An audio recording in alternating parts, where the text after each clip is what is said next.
Ja, hij wil iedereen begroeten, kijk niks aan. Nou, goeiedag. Ja. Wat een mooi beest. Ja, het is sterk.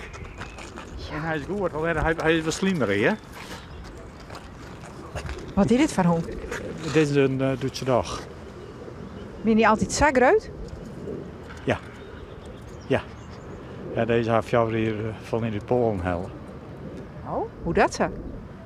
Onze eigen beweging wel altijd Duitse dagen. En ja, toen kwamen we deze zien via internet. Nou, toen waren we in de Polen.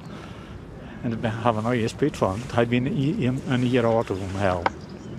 Die foxter hem bij de oren wij halen, want die verzwargen net voor hem. Dus. Oh, hij heeft eerst een oortuushoorn. Ja, in Polen, ja. Maar kun je ze net dichterbij vinden? Jawel, we zijn zich altijd dichterbij. Maar ja, je komt weer zien en ja. En hoe gaat dat dan? Hij hem ophellen of hoe Ja, gaat we het? gaan hem ophellen, ja. We gaan hem ophellen. Ze wonen meest stil worden, maar dat wonen we net.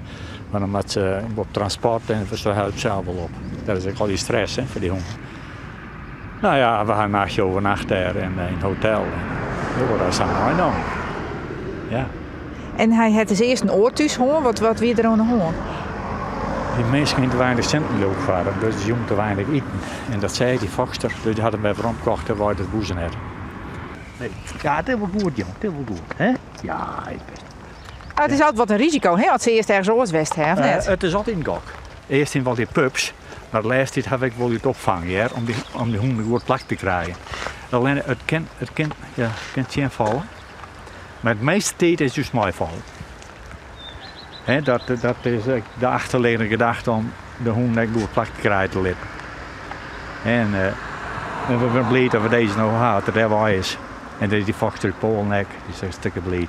We hadden wel contact met haar en dat is niet zo mooi, ja. Wie die echt heel meeger? Ja, hij was vrij mager, ja. Ja, maar ja. Hij kent oorlog kilo vleesdijs, hè. Ja, en dat is net aardig prijzig. Nou ja, je moet er wat vroeger gaan, hè? Kom maar, Charlie, kom.